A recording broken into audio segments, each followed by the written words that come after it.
राधे राधे साथियों, साहित्य संगम चैनल में आप सभी का स्वागत है। साथियों, आज की प्रश्नोत्तरी हम काव्य शास्त्र से करेंगे, जिसमें काव्य का स्वरूप, लक्षण, गुणदोष एवं शब्द शक्ति, प्रमुख सिद्धांत आदि से विगत वर्षों में आए हुए प्रश्न जो भी हैं वो हम यूथ की पुस्तक से करेंगे। तो आइए देखते हैं। आज का पहला प्रश्न है, अंतःकरण की वृत्तियों के चित्र का नाम कविता है। यह काव्य लक्षण किसके द्वारा प्रस्तुत किया गया है? तो विकल्प में है रामचंद्र शुक्ल, श्याम सुंदर दास जी, महावीर प्रसाद द्विवेदी जी, हजारी प्रसाद द्विवेदी जी। इसका सही उत्तर होगा महावीर प्रसाद द्विवेदी जी। अंतःकरण की वृत्तियों के चित्र का नाम कविता है। यह काव्य लक्षण महावीर प्रसाद द्विवेदी ने प्रस्तुत किया है। महावीर प्रसाद द्विवेदी हिंदी के महान साहित्यकार, पत्रकार और युग प्रवर्तक थे। इनका जन्म मई 1864 ईस्वी में रायबरेली उत्तर प्रदेश में हुआ था तथा निधन दिसंबर 1938 ईस्वी में हुआ। इन्होंने 17 वर्ष तक हिंदी की प्रसिद्ध पत्रिका सरस्वती का संपादन किया। हिंदी साहित्य में अतुलनीय योगदान के कारण आधुनिक हिंदी साहित्य का दूसरा युग द्विवेदी युग के नाम से जाना जाता है और द्विवेदी युग का समय सन 1900 से 1918 ईस्वी तक रहा। आचार्य शुक्ल ने कविता क्या है निबंध में कविता को जीवन की अनुभूति कहा है और जयशंकर प्रसाद जी ने सत्य की अनुभूति को ही कविता माना है। महादेवी वर्मा जी ने कविता कवि विशेष की भावनाओं का चित्रण है, ऐसी परिभाषा दी है। अगला प्रश्न, हिमाद्रि तुंग सिंह से प्रबुद्ध शुद्ध भारती, स्वयं प्रभा समुज्ज्वला स्वतंत्रता पुकारती। प्रस्तुत पंक्तियों में काव्य का कौन सा गुण मौजूद है? यह भी 2021 यूपीटीजीटी का प्रश्न है। तो इसमें काव्य गुण ओज है। हिमाद्रि तुंग श्रृंग से प्रबुद्ध शुद्ध भारती, स्वयं प्रभा समुज्ज्वला स्वतंत्रता पुकारती। ओज गुण मौजूद है इन पंक्तियों में और ये प्रस्तुत पंक्तियां जयशंकर प्रसाद के नाटक चंद्रगुप्त के छठे दृश्य में वीर रस का प्रेरणादायक गीत के रूप में है। ओज गुण क्या होता है? तो ऐसी कवि रचना जिसको पढ़ने से चित्त में जोश, वीरता, उल्लास आदि भाव उत्पन्न हो जाए, वह ओज गुण युक्त काव्य रचना मानी जाती है। वीर, रौद्र, भयानक, विभत्स रसों की रचना में ओज गुण पाया जाता है। अगला प्रश्न है, ऐतिहासिक भौतिकवाद किस दार्शनिकवाद का सिद्धांत है? विकल्प में है अस्तित्ववाद, मार्क्सवाद, मनोविश्लेषणवाद और अभिजात्यवाद। तो इसका सही उत्तर हो जाएगा विकल्प बी, ऐतिहासिक भौतिकवाद मार्क्सवाद का सिद्धांत है। मार्क्सवाद या साम्यवाद एक ही विचारधारा के दो नाम हैं, जिसे क्रांतिकारी समाजवाद और वैज्ञानिक समाजवाद भी कहा जाता है। मार्क्सवाद यह साम्यवाद का प्रतिपादन कार्ल मार्क्स और फ्रेडरिक एंजल्स नामक दो यूरोपीय चिंतकों ने 19वीं सदी में किया था। मार्क्सवाद के दो प्रमुख सिद्धांत हैं, द्वंद्वात्मक भौतिकवाद और ऐतिहासिक भौतिकवाद। द्वंद्वात्मक भौतिकवाद का संबंध प्रकृति और जगत के नियमों की व्याख्या से है, जबकि ऐतिहासिक भौतिकवाद मनुष्य के संपूर्ण इतिहास की व्याख्या से है। अगला प्रश्न है, आइए रिचर्ड्स के महत्वपूर्ण सिद्धांतों में से एक है। विकल्प में है विरेचन सिद्धांत, अनुकरण सिद्धांत, संप्रेषण सिद्धांत या निर्वैयक्तिकता का सिद्धांत। तो यहाँ सही उत्तर हो जाएगा संप्रेषण सिद्धांत। इवोर आर्मस्ट्रांग रिचर्ड्स इनका पूरा नाम है। इन्होंने दो सिद्धांत विशेष रूप से उल्लेखनीय किए हैं, संप्रेषण सिद्धांत और मूल्य सिद्धांत। संप्रेषण सिद्धांत को संप्रेषणीयता का सिद्धांत भी कहा जाता है और रिचर्ड्स का मानना है कि किसी अन्य व्यक्ति की अनुभूति को अनुभूत करना ही प्रेषणीयता है। दूसरा मूल्य सिद्धांत, इसकी व्याख्या है कि मूल्य सिद्धांत को कला का मूल्यवादी सिद्धांत या उपयोगितावादी सिद्धांत भी कहा जाता है। रिचर्ड्स ने ब्रेडले के कला के लिए है सिद्धांत का खंडन करते हुए कला व नीति का परस्पर संबंध स्वीकार किया है। अब अगला, पाश्चात्य काव्य शास्त्र के प्रमुख सिद्धांत वाद और उनके प्रवर्तकों को भी कुछ देख लेते हैं। जैसे प्रमुख वाद के रूप में है प्रत्ययवाद या अनुकरण सिद्धांत, इसके प्रवर्तक प्लेटो हैं।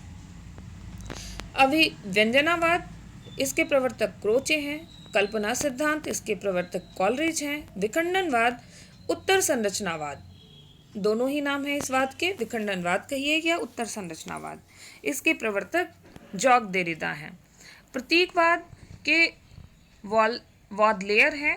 निर्वैयक्तिकता का सिद्धांत इसके इलियट हैं। विरेचन, अनुकृति या त्रासदी।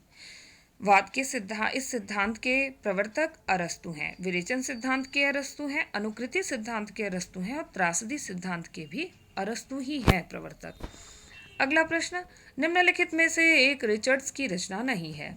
विकल्प में है the principle of literary criticism, the meaning of meaning, Biographia Literaria और कॉलरिज ऑन द इमेजिनेशन। तो इसका सही उत्तर हो जाएगा विकल्प C, Biography Literaria. Biography Literaria Richards की रचना नहीं है, अपितु यह कॉलरिज की रचना है। The principle of literary criticism, the meaning of meaning, Coleridge on the imagination आदि रिचर्ड्स की रचनाएं हैं। इन्होंने सौंदर्य शास्त्र का सिद्धांत दिया है। कॉलरिज प्रत्ययवादी दार्शनिक हैं। इनकी अन्य रचनाएं हैं church and state, the friend, aids to reflection आदि। अगले प्रश्न की ओर चलते हैं। अगला प्रश्न है संलक्ष्य क्रम व्यंग भारतीय काव्यशास्त्र के किस संप्रदाय का भेद है? संलक्ष्य क्रम व्यंग। विकल्प में है वक्रोक्ति, ध्वनि, अलंकार और रस। तो यहाँ सही उत्तर हो जाएगा ध्वनि सिद्धांत। संलक्ष्य क्रम व्यंग भारतीय काव्यशास्त्र में ध्वनि संप्रदाय का भेद है। भारतीय काव्यशास्त्र में अविधा मूला ध्वनि के दो भेद किए गए हैं, संलक्ष्य क्रम व्यंग ध्वनि और असंलक्ष्य क्रम व्यंग ध्वनि। ध्वनि संप्रदाय के प्रवर्तक आनंदवर्धन जी हैं। इन्होंने ध्वन्यालोक नामक ग्रंथ की रचना की है। अगला प्रश्न, रस सिद्धांत के प्रवर्तक आचार्य कौन हैं? विकल्प में है आचार्य मम्मट, आचार्य विश्वनाथ, आचार्य जगन्नाथ और आचार्य भरत मुनि। इसका सही उत्तर होगा विकल्प डी, आचार्य भरत मुनि। रस सिद्धांत के प्रवर्तक आचार्य भरत मुनि हैं। भारतीय काव्यशास्त्र का सर्वाधिक प्राचीन संप्रदाय है रस संप्रदाय। आचार्य भरत मुनि ने रस और भाव का विवेचन अपने ग्रंथ नाट्यशास्त्र के षष्ठ और सप्तम अध्यायों में किया है। आचार्य भरत मुनि के अनुसार विभाव, अनुभाव और व्यभिचारी भाव के संयोग से रस की निष्पत्ति होती है।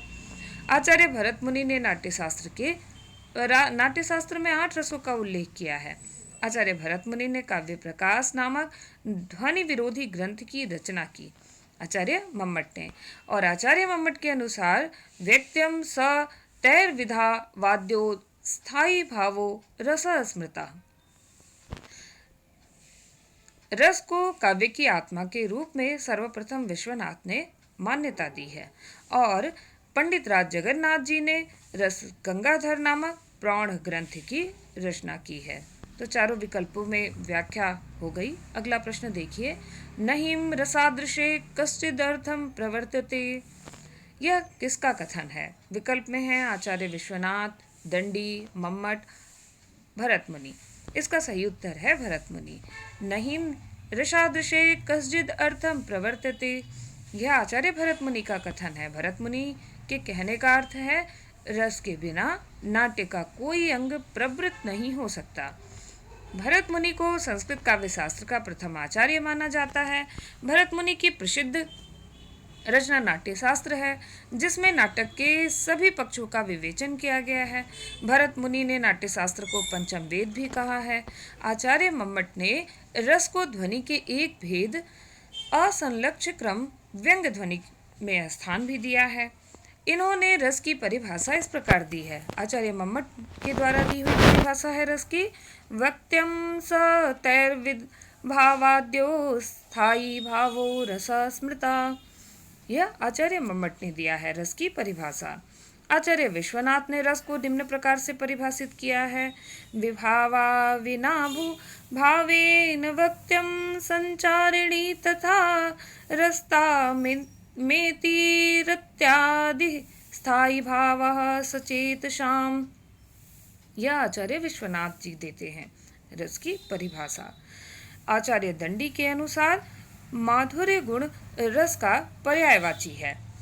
दंडी के अनुसार माधुर्य गुण रस का पर्यायवाची है। इन्होंने रस की सत्ता को ग्रामत्व दोष के परिहार में ही माना है। दंडी के मतानुसार सभी अलंकारों का ध्येय काव्य को रसमय बनाना है। अगले प्रश्न की ओर चलते हैं। अगला प्रश्न, पाश्चात्य काव्यशास्त्र, इतिहास, सिद्धांत और वाद। ये पुस्तक का शीर्षक है पाश्चात्य काव्यशास्त्र, इतिहास, सिद्धांत और वाद। पुस्तक के लेखक कौन है? विकल्प में है डॉक्टर भगीरथ मिश्र, रिचर्ड्स, डॉक्टर नगेंद्र, बाबू गुलाब राय। इसका सही उत्तर हो जाएगा डॉक्टर भगीरथ मिश्र। पाश्चात्य काव्य शास्त्र, इतिहास, सिद्धांत और वाद पुस्तक के लेखक डॉक्टर भगीरथ मिश्र हैं। रिचर्ड्स, साइंस एंड पोइट्री, ये रिचर्ड्स की रचना है। रस सिद्धांत डॉक्टर नगेंद्र जी की रचना है और सिद्धांत और अध्ययन बाबू गुलाब राय की रचना है।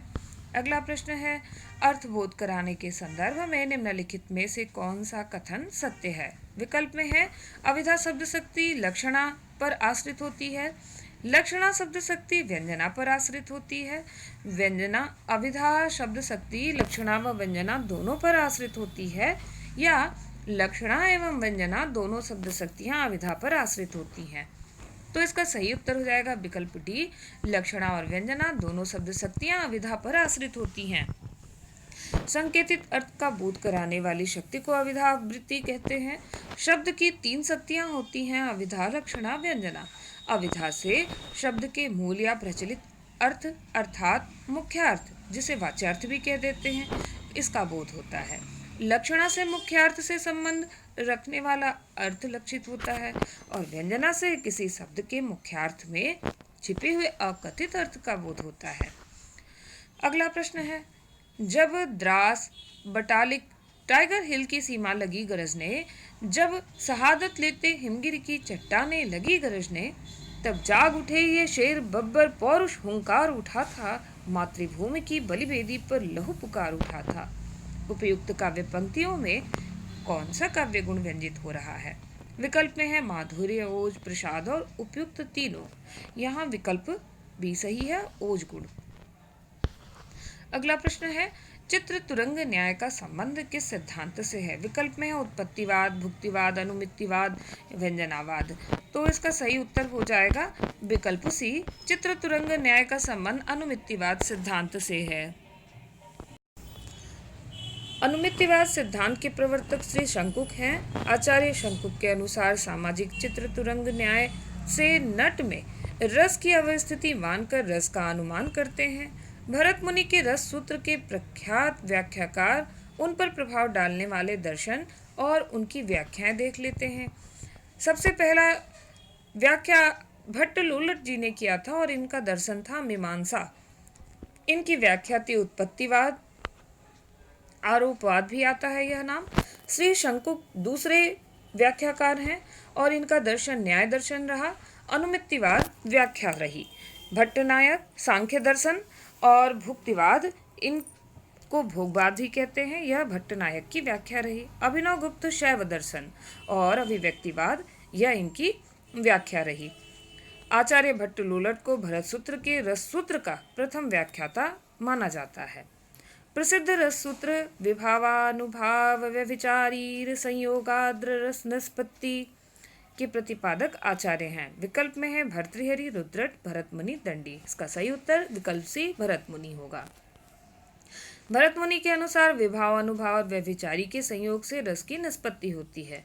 आचार्य भरत मुनि रस संप्रदाय के प्रवर्तक आचार्य हैं। भरत मुनि ने अपने नाट्य शास्त्र में भावों की संख्या 49 कही है, जिनमें 33 संचारी भाव, 8 अस्थायी भाव और 8 सात्विक भाव हैं। भरत मुनि ने 8 रसों का उल्लेख किया है। दंडी ने भी 8 रस का उल्लेख किया है। रुद्रट ने अलंकारवादी होते हुए भी रसों को अलंकार से भिन्न मानते हुए उसका विवेचन किया था। इन्होंने रस के अनुकूल रीतियों और वृत्तियों के प्रयोग पर बल दिया था।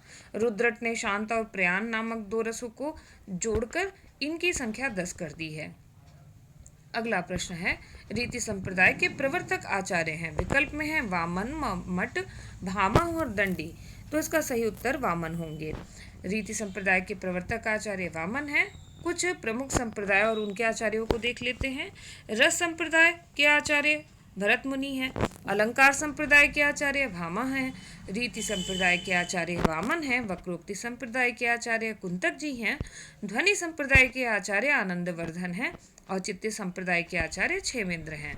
अगले प्रश्न की ओर चल लेते हैं। हमारा अगला प्रश्न है,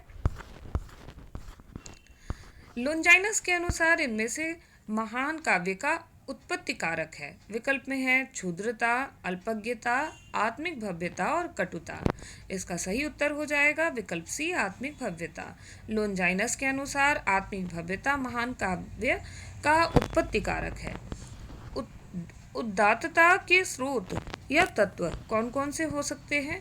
तो महान विचारों को धारण करने की शक्ति, भावों की प्रबलता, अलंकारों का समुचित प्रयोग, भाषा की अभिजात अभिव्यक्ति, गरिमामय और पद्यमय रचना विधान। और उदात्त के विरोधी तत्व हैं, 3 होते हैं, शब्दाडंबर, बलिष्ठता और भावाडंबर।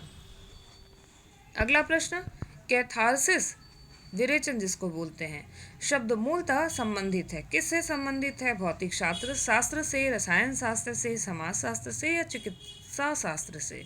तो इसका सही उत्तर हो जाएगा चिकित्सा शास्त्र से। कैथारसिस शब्द मूलतः चिकित्सा शास्त्र से संबंधित है और यह विरेचन यूनानी शब्द कैथारसिस का ही हिंदी रूपांतरण है। विरेचन और कैथारसिस चिकित्सा शास्त्र से परिभाषित शब्द है। कैथारसिस शब्द का प्रयोग दुखांतक के प्रभाव के प्रसंग में आता है। काव्यशास्त्र में प्रयुक्त विरेचन शब्द का अर्थ मानसिक या भावात्मक और कलात्मक 2 अर्थ आता है। अरस्तु के अनुसार भावों का दमन हानिकारक व अहितकर है, उसका संतुलन जीवन के लिए अनिवार्य है। अरस्तु ने करुणा और भय को परस्पर जुड़ा हुआ माना है। अरस्तु ने 3 सिद्धांतों का प्रतिपादन किया, अनुकरण का सिद्धांत, त्रासदी का सिद्धांत, विरेचन का सिद्धांत। आचार्य क्षेमेंद्र ने औचित्य के कितने अंग निर्धारित किए हैं? विकल्प में है 28, 23, 19 या 29। तो यहाँ सही उत्तर विकल्प ए होगा 28। आचार्य क्षेमेंद्र ने औचित्य के 28 अंग निर्धारित किए हैं। आचार्य क्षेमेंद्र औचित्य संप्रदाय के प्रवर्तक हैं। औचित्य शब्द का अर्थ उचित भाव होता है। आचार्य क्षेमेंद्र द्वारा दी हुई यह परिभाषा, उचितम पाहुराचार्यः सदृशं किलं यशस्य यत उचितस्य च यो भावस्य दौत्य प्रचक्षते। क्षेमेंद्र ने औचित्य को काव्य का प्राण तत्व स्वीकार किया है। क्षेमेंद्र ने लिखा है कि औचित्यम रस सिद्धस्य स्थिरा काव्यस्य जीवितम। आचार्य क्षेमेंद्र ने औचित्य के 27 भेद या तत्व बताए हैं। कौन कौन से 27 तत्व हैं? पद, वाक्य, प्रबंध, गुण, अलंकार, रस, क्रिया, कारक, लिंग, वचन, विशेषण, उपसर्ग, निपात, देश, काल, कुल, व्रत, तत्व, सत्व, अभिप्राय, विभाव, सार, संग्रह, प्रतिभा, विचार, नाम, आशीर्वचन और प्रत्यय। लेकिन आयोग ने इसका उत्तर 28 माना है। तो आचार्य क्षेमेंद्र ने 27 तत्व ही बताए हैं, पर आयोग ने इसका उत्तर विकल्प में 28 नज़दीकी उत्तर है, इसलिए 28 मान लिया है। अगले प्रश्न की ओर चल लेते हैं। अगला प्रश्न है, आदोषो सगुणो सालंकारो च शब्दार्थो काव्यम। यह इनमें से किस आचार्य का दिया हुआ काव्य लक्षण है? विकल्प में है वामन, भामा, हेमचंद्र, कुंतक। तो यहाँ विकल्प सी बिल्कुल सही है। अदोषो सगुणो सालंकारो च शब्दार्थो काव्यम हेमचंद्र जी द्वारा दी हुई काव्य लक्षण है। और कुछ आचार्य और काव्य लक्षणों को देख लेते हैं। आचार्य भामा काव्य लक्षण देते हैं शब्दार्थो सहितो काव्यम। आचार्य वामन देते हैं काव्य शब्दार्थो। आचार्य वामन देते हैं काव्य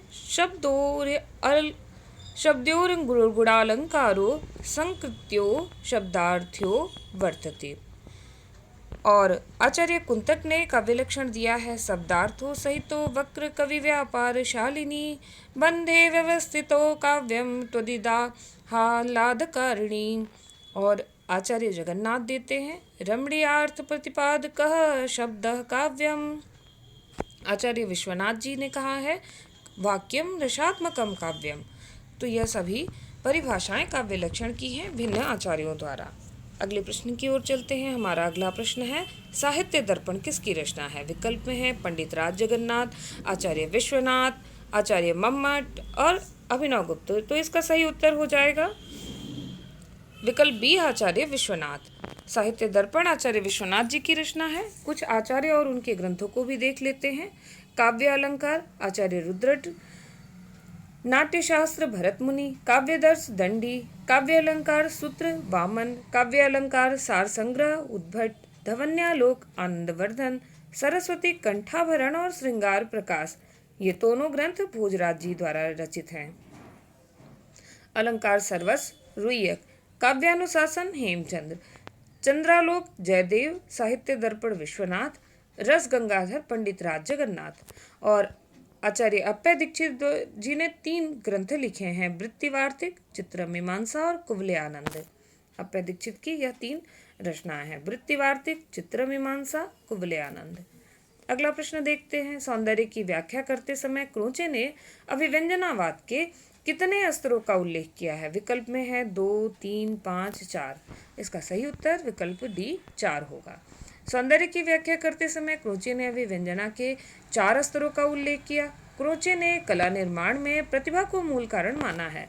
अभिव्यंजना की निम्न विशेषताएं हैं: अंतःप्रज्ञा, अभिव्यंजना और कला में अभेद संबंध।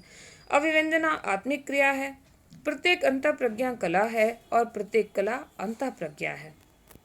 कला वस्तु में नहीं बल्कि वस्तु द्वारा अभिव्यक्त रूप में होती है। अगला प्रश्न देखते हैं। हमारा अगला प्रश्न है,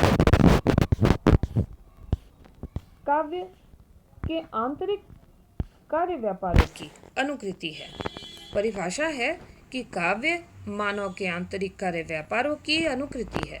यह किसका कथन है? विकल्प में है अरस्तु, प्लेटो, लोनजाइनस और आईए रिचर्ड्स। तो इसका सही उत्तर हो जाएगा अरस्तु। काव्य मानव के आंतरिक कार्य व्यापारों की अनुकृति है, यह कथन अरस्तु द्वारा दिया हुआ है।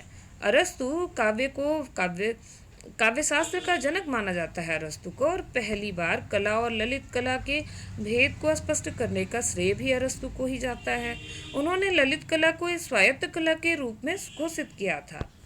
अरस्तु के ग्रंथों की संख्या लगभग 400 मानी जाती है, जिनमें 3 सर्वप्रमुख है: पेरिपोइटिकेस, तेखनेस, रिटोरिकेस और वसीयतनामा। ये 3 महत्वपूर्ण ग्रंथ हैं। वैसे ग्रंथों की संख्या 400 बताई गई है। वसीयतनामा को दास प्रथा से मुक्ति का घोषणा पत्र भी माना जाता है, वसीयतनामा को। अगला प्रश्न है कि इनमें से किसका मत भुक्तिवाद कहलाता है? विकल्प में है अभिनवगुप्त भट्टनायक, शंकुक और भट्टलोलट। इसका सही उत्तर होगा विकल्प बी, भट्टनायक के मत को भुक्तिवाद या भोगवाद कहा जाता है। अब कुछ आचार्य, उनके सिद्धांत, उनके संयोग, उनकी निष्पत्ति और दार्शनिक मतों को देख लेते हैं। सर्वप्रथम आचार्य हैं भट्टलोलट, जिनका सिद्धांत उत्पत्तिवाद, जिसे आरोपवाद भी कह देते हैं। इनका संयोग है उत्पाद्य उत्पादक का, और निष्पत्ति है उत्पत्ति, और दार्शनिक मत मीमांसा है। भट्टलोलट का दार्शनिक मत मीमांसा है। श्री शंकुक अनुमितिवाद, अनुमाप्य अनुमापक, यह इनका संयोग है, और अनुमिति यह निष्पत्ति है, और न्याय दर्शन है।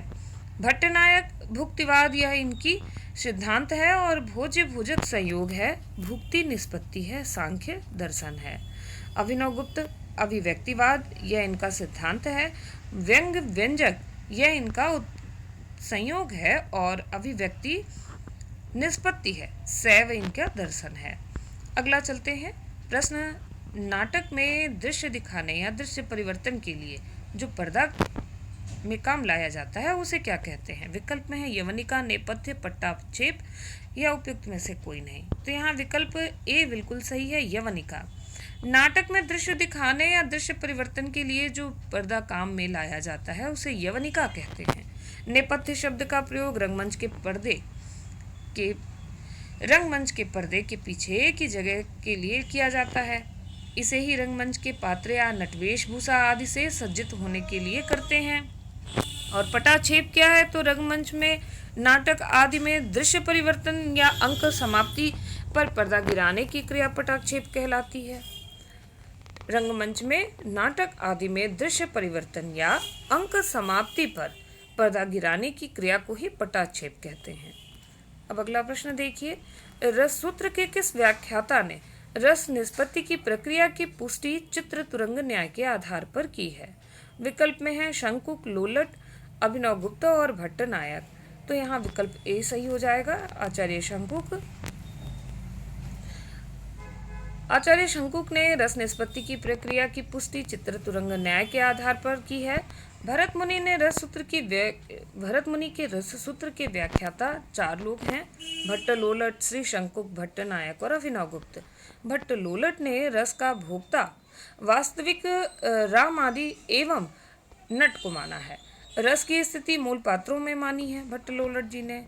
भट्ट नायक जी ने सर्वप्रथम रस को ब्रह्मानंद सहोदर कहा और अभिनव गुप्त के अनुसार अस्थायी भाव सहृदय या सामाजिक के हृदय में वासना रूप में पहले से ही विद्यमान रहता है। भट्ट लोलट उत्पत्तिवाद, आरोपवाद और मीमांसा दर्शन है। श्री शंकुक का अनुमितिवाद न्याय दर्शन चित्र तुरंग न्याय है। भट्ट नायक का भुक्तिवाद भोगवाद सांख्य दर्शन है और अभिनव गुप्त का अभिव्यक्तिवाद शैव दर्शन है। अगला प्रश्न है कि हिंदी के प्रथम अलंकार निरूपक आचार्य हैं। विकल्प में है भिखारीदास, केशवदास, मतीराम और चिंतामणि। इसका सही उत्तर होगा केशवदास। हिंदी के प्रथम अलंकार निरूपक आचार्य केशवदास हैं। केशवदास की रचना रसिक प्रिया, कवि प्रिया, छंदमाला रीतिपरक ग्रंथ है। रसिक प्रिया 16 प्रकाशों में विभक्त है। यह केशवदास की प्रौढ़ रचना मानी जाती है। केशवदास की अन्य रचनाएं हैं रामचंद्रिका, रतन बावनी, विज्ञान गीता, वीर सिंह देवचरित, जहांगीर जस चंद्रिका। शुक्ल जी ने चिंतामणि त्रिपाठी को रीतिकाल का प्रवर्तक माना है और रीतिकाल का अंतिम कवि पद्माकर को स्वीकार किया है। अगला प्रश्न देखते हैं। सूची 1 के रचनाकारों को सूची 2 में लिखी उनकी कृतियों से समुचित मेल करना है। तो पहले इसका देख लेते हैं। आचार्य मम्मट की रचना काव्य प्रकाश है। विश्वनाथ जी की रचना साहित्य दर्पण है। जयदेव की रचना चंद्रालोक है और दंडी की रचना काव्यादर्श है। अगला प्रश्न देख लेते हैं। अगला प्रश्न है कि भरत के रससूत्र में निहित संयोग का अर्थ भोजक भाव, निष्पत्ति का अर्थ भुक्ति यानी आस्वाद की स्थापना किस व्याख्याकार ने की है? विकल्प में है भट्ट लोलट, श्री शंकुक, अभिनव गुप्त या भट्ट नायक। तो इसका सही उत्तर होगा विकल्प डी, भट्ट नायक। भरत के रस सूत्र में निहित संयोग का अर्थ भोजक भाव तथा निष्पत्ति का अर्थ भुक्ति की स्थापना व्याख्याकार भट्ट नायक ने की है। भरत मुनि के रस सूत्र में आए संयोग एवं निष्पत्ति शब्द के अर्थ रस की अवस्थिति से संबंध में परवर्ती आचार्यों का मत निम्नलिखित है। तो आचार्य संयोग, निष्पत्ति, रस की अवस्थिति को देख लेते हैं। सबसे पहले आचार्य भट्ट लोलट आते हैं और इनका संयोग है उत्पाद्य उत्पादक, इनके द्वारा की हुई निष्पत्ति उत्पत्ति है और रस की अवस्थिति इन्होंने अनुकार्य में मानी है यानी राम में मानी है। शंकुक आचार्य ये अनुमाप्य अनुमापक संयोग करते हैं और निष्पत्ति अनुमिति दी है इन्होंने, और आचार्य शंकुक रस की अवस्थिति अनुकर्ता यानी नट के कार्य में मानते हैं। भट्ट नायक का संयोग भोजक है और भट्ट नायक की निष्पत्ति भुक्ति है और भट्ट नायक द्वारा दी हुई रस की अवस्थिति प्रेक्षक यानी दर्शक में है। तो नायक को दर्शक ही देखता है, प्रेक्षक। अभिनव गुप्त व्यंजक सिद्धांत देते हैं। इनकी संयोग के रूप में व्यंजक है और निष्पत्ति अभिव्यक्ति है और सामाजिक रस की निष्पत्ति सामाजिकता में मानते हैं, सहृदय में मानते हैं अभिनव गुप्त जी। रस को ब्रह्मानंद सहोदर सर्वप्रथम भट्ट नायक ने कहा था। अब अगला प्रश्न देख लेते हैं कि शब्दार्थो ते शरीरम रस आत्मा, यह कथन इनमें से किस आचार्य का है? विकल्प में है भरत मुनि, राजशेखर, विश्वनाथ और भामा। तो यहाँ विकल्प बी बिल्कुल सही होगा, राजशेखर जी ने शब्दार्थो ते शरीरम रस आत्मा कहकर शब्द अर्थ को शरीर रस की आत्मा माना है। शब्दार्थ योर यावत स्वभावेन विधा साहित्य विधा, यह परिभाषा भरत मुनि राजशेखर ने दी है और यह अन्य परिभाषा थी। पहली परिभाषा तो शब्दार्थ होते शरीरम रस आत्मा और दूसरी थी परिभाषा शब्दार्थ योर यावत स्वभावेन विधा साहित्य विधा। और भामा द्वारा दी हुई परिभाषा है शब्दार्थो सहितो काव्यम। आचार्य विश्वनाथ जी ने काव्य की परिभाषा दी है वाक्यम रसात्मकम काव्यम। अगली परिभाषा देखिए, प्रज्ञा नवोन्मेष शालिनी प्रतिभा मता किसकी उक्ति है? विकल्प में है कुंतक, मम्मट, भट्ट लोलट, श्री भट्टतौत। यहाँ सही उत्तर विकल्प डी श्री भट्टतौत है। प्रतिभा के महत्व के बारे में प्रज्ञा नवोन्मेष शालिनी प्रतिभामता उक्ति श्री भट्टतौत की है। इसका अर्थ प्रतिभा उस प्रज्ञा का नाम है जो नित्य नवीन रसानुकूल विचार उत्पन्न करती है। आचार्य भट्टतौत का समय 10वीं सदी उत्तरार्ध माना गया है। काव्य कौतुक के रचयिता भट्टतौत का ग्रंथ अनुपलब्ध है। भट्टतौत के काव्य शास्त्रीय मतों का उल्लेख अभिनव गुप्त की अभिनव भारती में प्राप्त होता है। अगला प्रश्न है कि आचार्य भरत मुनि ने नाटक में अभिनव को किस वेद से लिया है? तो यहाँ विकल्प में है ऋग्वेद, सामवेद, यजुर्वेद और अथर्ववेद। इसका सही उत्तर हो जाएगा यजुर्वेद। आचार्य भरत मुनि ने नाटक में अभिनय को यजुर्वेद से लिया है और भरत मुनि द्वारा रचित ग्रंथ नाट्यशास्त्र भारतीय नाट्य और काव्य शास्त्र का आदि ग्रंथ है। इसमें सर्वप्रथम रस सिद्धांत की चर्चा तथा इसके प्रसिद्ध सूत्र की व्याख्या स्थापना की गई है। विभावानुभाव व्यभिचारी संयोगाद्र रस निष्पत्ति यही सूत्र की स्थापना है। दंत कथा की मान्यता है कि इंद्र की प्रार्थना पर ब्रह्मा ने चारों वर्णों और विशेष रूप से शूद्रों के मनोरंजन और अलौकिक आनंद के लिए नाट्य वेद नामक पंचम वेद का निर्माण किया।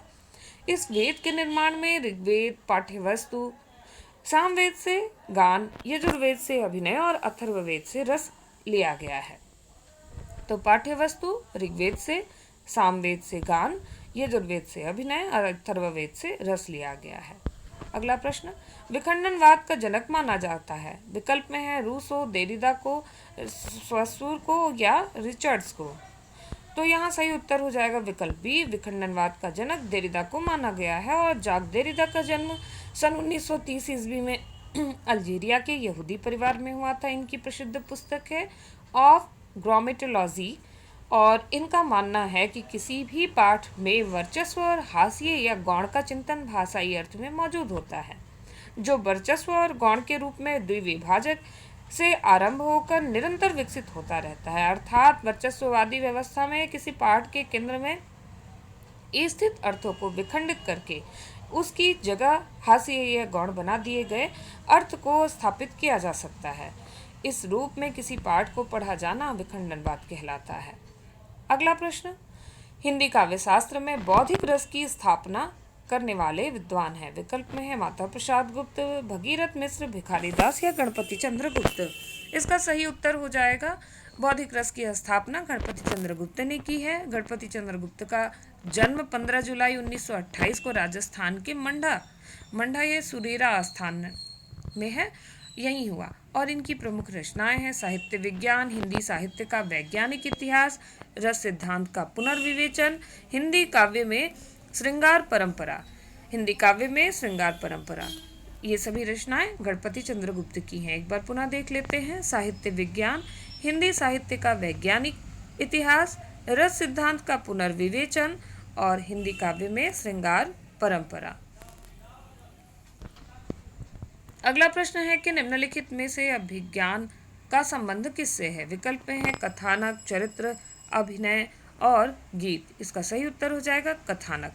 अभिज्ञान का संबंध कथानक से है। अभिज्ञान शब्द अरस्तु की मान्यता से आया हुआ है।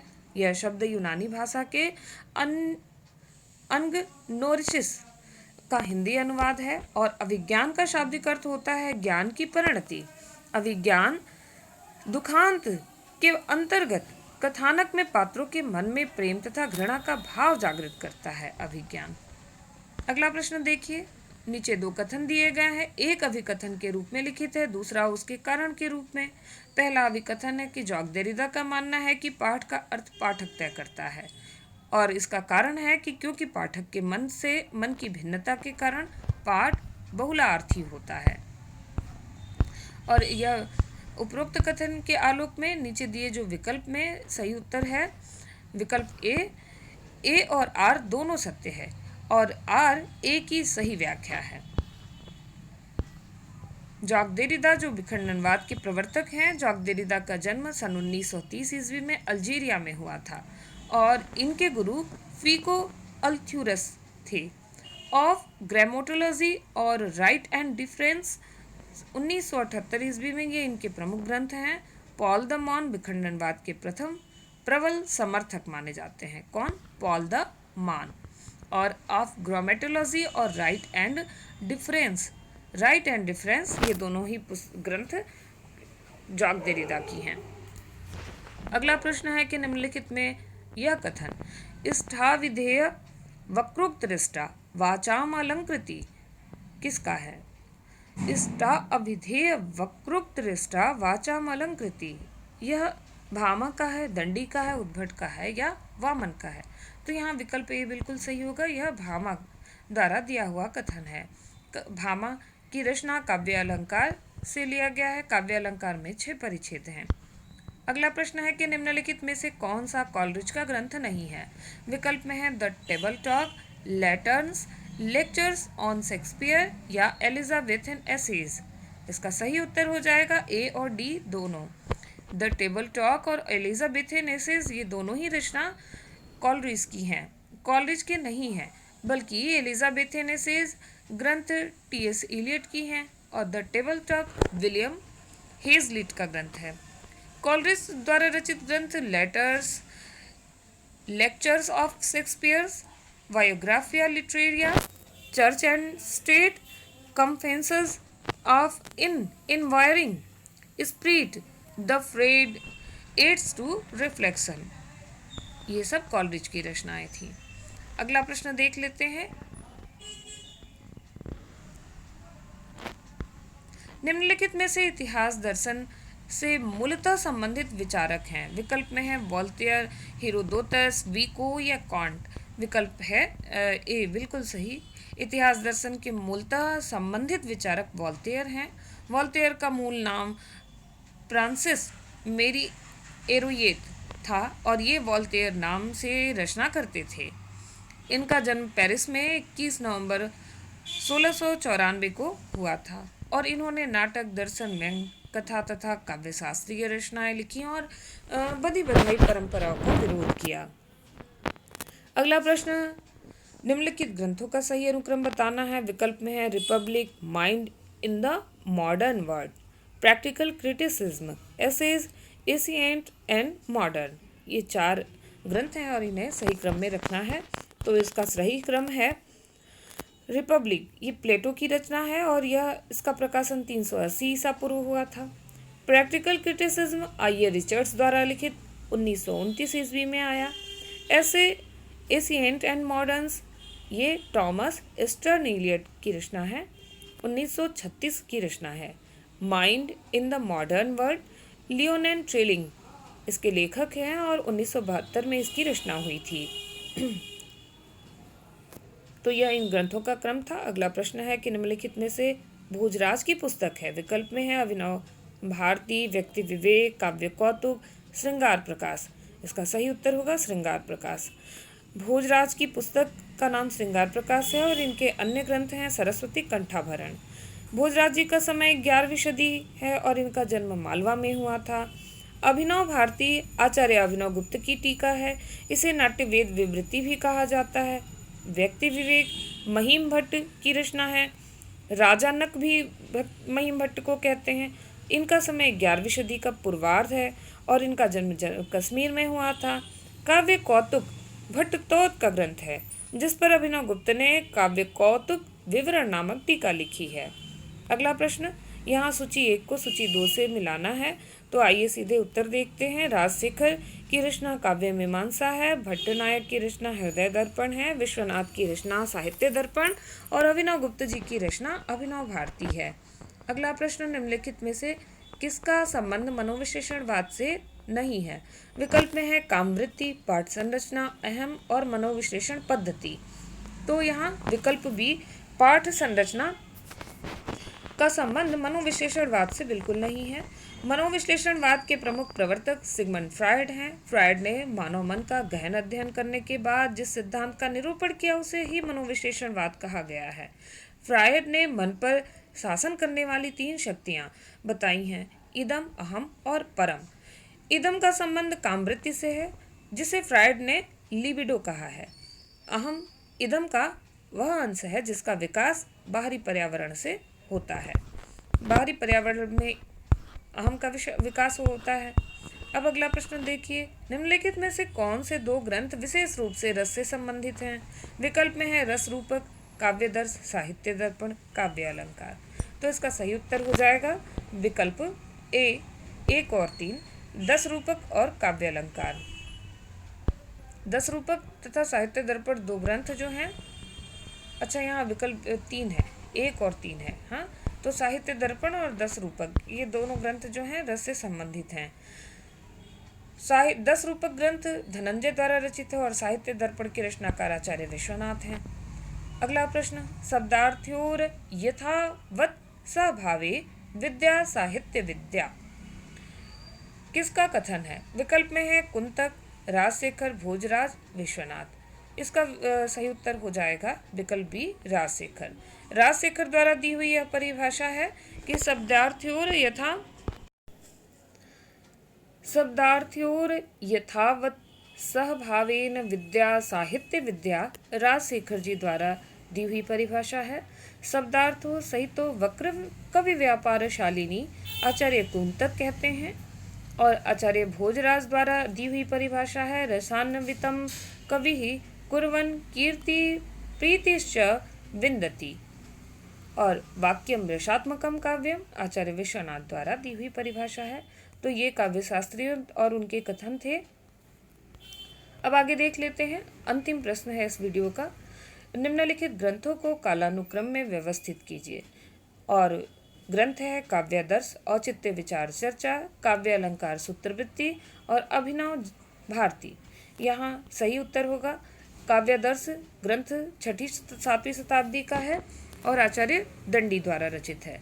काव्य अलंकार सूत्रवृत्ति आचार्य वामन द्वारा रचित 8वीं सदी, अभिनव भारती अभिनव गुप्त द्वारा रचित 10वीं सदी, औचित्य विचार चर्चा क्षेमेंद्र द्वारा रचित 11वीं शताब्दी की रचना है। साथियों, इस वीडियो में इतना ही। कुछ और प्रश्नों के साथ मिलते हैं हम अगली वीडियो में। तब तक के लिए राधे राधे। साथियों, वीडियो पसंद आए तो लाइक शेयर ज़रूर करिएगा और अपने दोस्तों तक शेयर भी करिएगा। अपने अच्छे कमेंट्स भी दीजिएगा।